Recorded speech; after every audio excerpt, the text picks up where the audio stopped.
Good morning. In this video, I'm going to talk about a proposed module of a 4-module course on how to create a mask using recycled materials and having no pattern. This is the second module of the course, and it will demonstrate how to create a mask using only a pencil and a ruler. The primary goal of this module is that students will create a basic mask pattern and transfer it to fabric. First, about me, my name is Ajin. I've been sewing for about 15 years. I first learned from family and then later learned in high school. Now I know how to make patterns for clothing, and I make many of my own clothes. When the coronavirus came to my city, which is Madrid in Spain, we were one of the epicenters, and this was in the early days of the coronavirus coming to Europe. We were required to wear face coverings anytime we went into public. The problem was that many of the places that sold these were either closed or they were sold out, making it very difficult to know when to leave the house. But the solution to this problem for me was that I had a sewing machine and I know how to make patterns. So I created a pattern myself, was able to use my t-shirts to make a mask, and then I was able to send this pattern and the instructions on how to make it to family and friends. The problem with the coronavirus is not going away anytime soon. For example, in the United States, Joe Biden has proposed wearing face masks for the first 100 days of his presidency, which will take Americans into late April, early May. So we will be wearing these for quite a while, even though the vaccine is coming. In this course, as I already stated, we will be learning how to create a pattern using just a pencil and a ruler. So there you can find many patterns on the internet, however, they're printable. And many people do not have a printer, which was my problem in the beginning. So this one will show you with a series of points and lines how to create the mask pattern. But first, let's see why we should make a mask. We each have our own reasons why we would be interested in creating a mask instead of buying it. Some examples are the pollution. So the pollution is going to be a growing problem long after the coronavirus. It's predicted that about 75% of these masks will end up in either the ocean or in landfills, and they have a lifespan of about 450 years, so they're not going to be going away anytime soon. Next is the cost.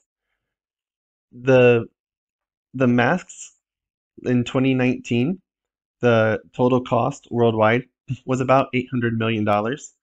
The projected cost in 2020 is about 166 billion with a B. That's about 165 billion more than the previous year. Next is that they're washable. We'll be learning how to make these from clothes that we already have or given the option to buy fabric in a later course, in a later module. But these can be washed just like any other piece of clothing. And the last one is that it saves the N95, the best mask for medical professionals. So there is no shortage as there was in the beginning of the crisis. This course, the audience, is for self-motivated learners with access to a sewing machine but may not know how to operate it. So this course will be teaching the basics of the sewing machine and also how to create the mask from start to finish. I'll be using the ADDIE model to develop it.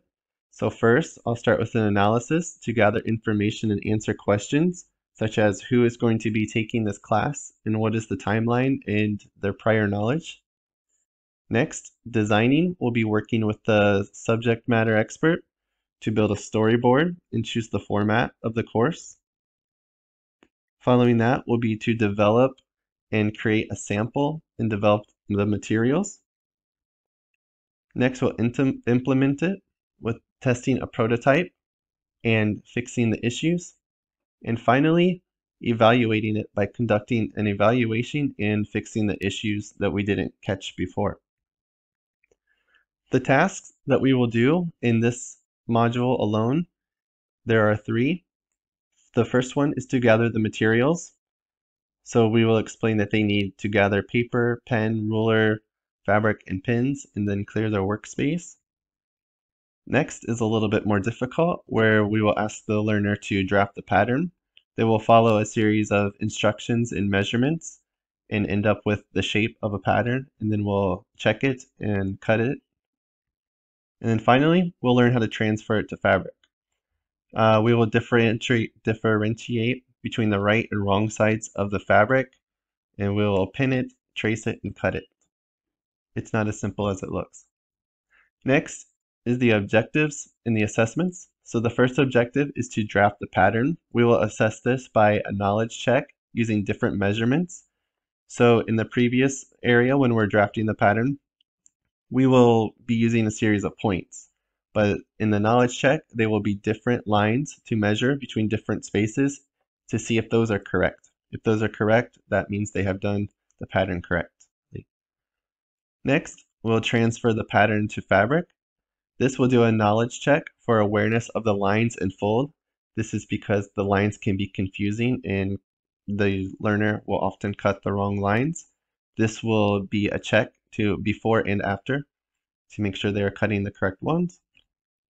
And finally, we will cut the pattern in fabric. So students will upload their work into the discussion board for feedback.